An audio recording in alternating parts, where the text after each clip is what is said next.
Good morning, and welcome back to a new semester. We are still in the liturgical season of Christmas, which ends on Sunday with the feast of the baptism of Jesus.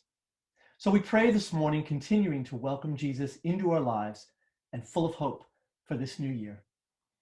In the gospel today, we listen to Jesus speak to his followers about love, the true gift of Christmas. We asked one of your fellow students, Senior Isabella Aguilar, to speak about God's love in our lives and how our liturgical theme song for the year, Best of You, speaks to that love. After our time in prayer, Mrs. Caputo will share some important announcements and recognitions with us. Please join the members of the Life Corps as they lead us in prayer. In the name of the Father, the Son, and the Holy Spirit. God of new life, find us ready to receive Christ into our new lives this new year, and find us ready when he comes in glory, where he lives and reigns with you and the Holy Spirit, one God, forever and ever. Amen. From the Holy Gospel according to John. If you abide in me and my words abide in you, ask for whatever you wish, and it will be done for you. My Father is glorified by this, that you bear much fruit and become my disciples. As the Father has loved me, so I have loved you. Abide in my love. If you keep my commandments, you will abide in my love, just as I have kept my Father's commandments and abide in his love. I have said these things to you so that my joy may be in you, and that your joy may be complete. This is my commandment, that you love one another as I have loved you. No one has greater love than this, to lay down one's life for one's friends. The Gospel of the Lord. Throughout my 4 years at MIDI, the best part of starting the new school year was gathering together in Fiend Gymnasium to dance and sing our hearts out to the new liturgical theme song that year. Although this year may have looked different and we are unable to dance it out together, our liturgical theme still reigns over the MIDI community. Our liturgical theme song this year, Best of You by Andy Grammer, reminds us to love not only others, but ourselves throughout all of the highlights and challenges of our lives. It is so easy to let ourselves become preoccupied in unnecessary infatuations. Our GPA, our appearance, our extracurricular activities. It's especially difficult to go through these battles alone. Thankfully, with the help of my ever so loving family, the tremendous support from my friends, and the guidance of God, I had found allies to get me through my own battles. Allies who were there to cheer on my achievements and provide the love and support I needed when I was struggling most. Andy Grammer says it best when he sings, "Now I'll be your ally through all the battles, and I know, and I know, and I know it'll be all right." Throughout high school, each and every day, despite the difficult day I may have had at school or at practice, I knew that I could always go home to my family. We find time each day to connect with each other, whether it be all huddling into the living room discussing our latest Netflix binge, or getting into the car to grab an In-N-Out milkshake for dessert. It's the small moments that always keep me connected to my family. As a young child, I spent a lot of time by my mother's side. My mom has been a guiding light, an incredible support, and an ally for me throughout my highs and lows. Going into my junior year of high school, I was re-diagnosed with alopecia areata. I was first diagnosed at around the age of 7 years old. Thankfully, it was very minor and could be easily treated by a topical treatment at home. Alopecia, for those who may not know, is an autoimmune disease that attacks the hair follicles as a result of severe stress. The hair typically falls out in small patches around various spots on the scalp.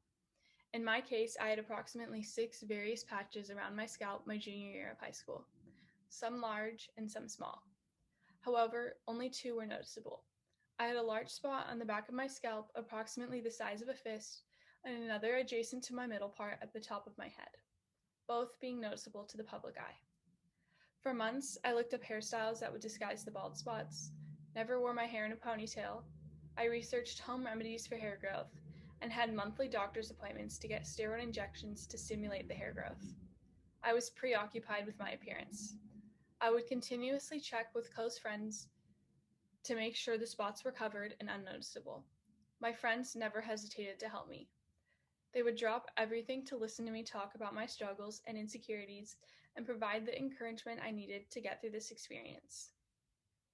As a teenage girl going through one of the most formative years, it was extremely difficult to witness one of my most visible characteristics fading away entirely out of my control. Over time, I lightened my course load, focused on my own mental health, and allowed myself to see God's guidance on this journey. It was extremely important to remain positive during this time. Although it may have been challenging, I put my faith in God to get me through the difficult days and feel His presence on the good ones. Eventually, after about a year or so of monthly doctor's appointments, my hair started to grow back and there was an incredible growth in my mental health. I no longer stress on the minor things and appreciate everything God has gifted me. Although watching hair grow is a slow process, this journey has taught me a lot about myself and those I surround myself with.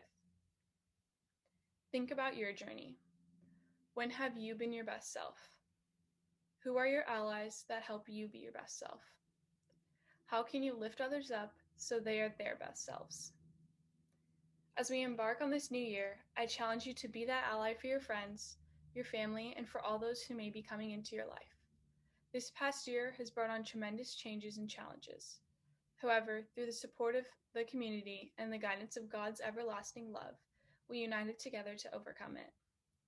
In the gospel passage from John 15, Jesus is speaking to his disciples about the line of love from God to his people.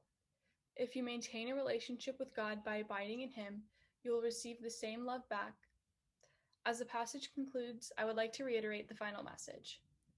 This is my commandment, that you love one another as I have loved you. No one has a greater love than this, to lay down one's life for one's friends. Jesus is reminding us to love one another as he loves us each day, those who we are closest with and those who you may have just met.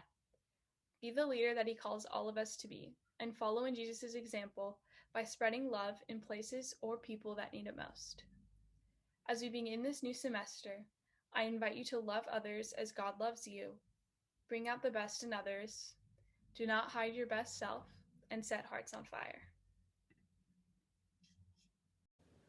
We pray for an openness to the incarnation in our lives, that we may allow the Word to become flesh through our deeds of kindness, in the truth which we speak, and in our willingness to be present with one another. Compassionate God, hear our prayer.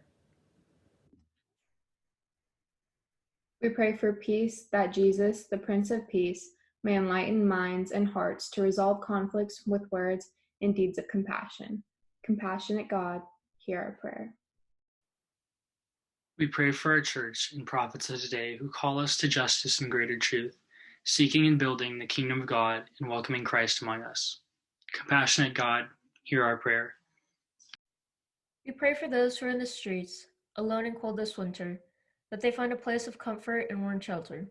Compassionate God, hear our prayer. As we close this morning, I invite you to join me in praying the prayer that Jesus taught us to pray.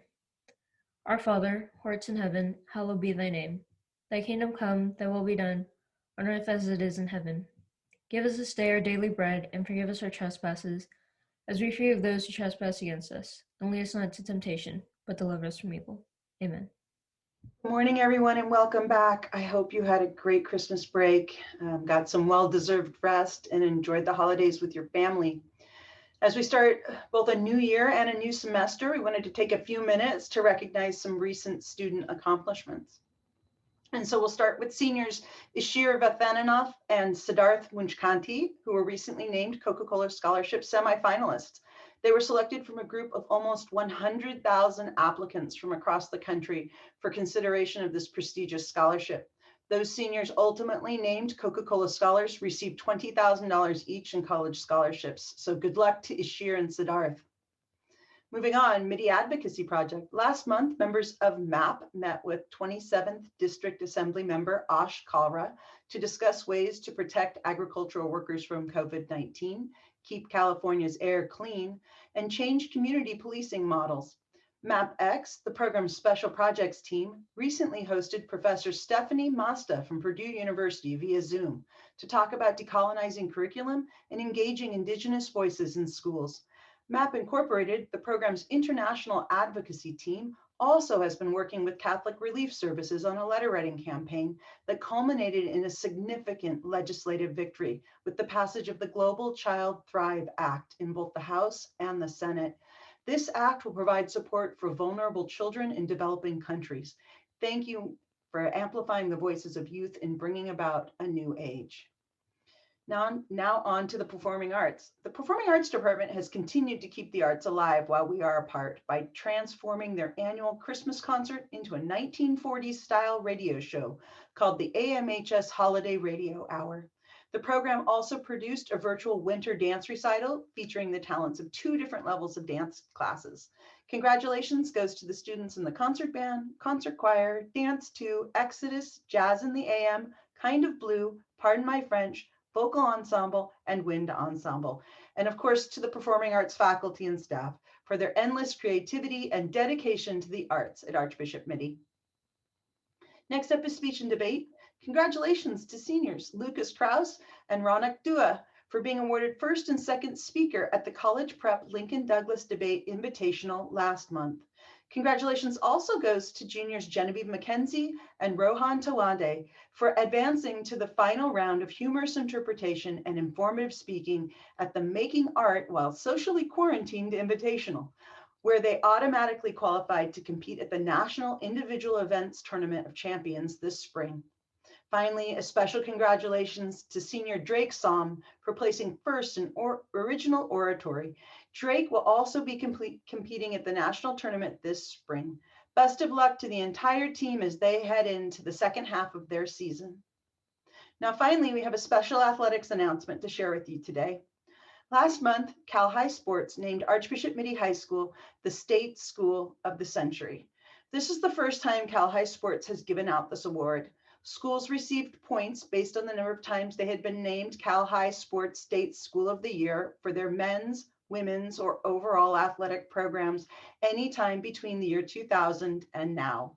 As part of announcing the award, Cal High Sports recognized the school's legendary basketball, volleyball, baseball, golf, field hockey, soccer, and softball programs. Congratulations, Monarchs, for making school and state history. Have a great first day back at school and good luck in the second semester.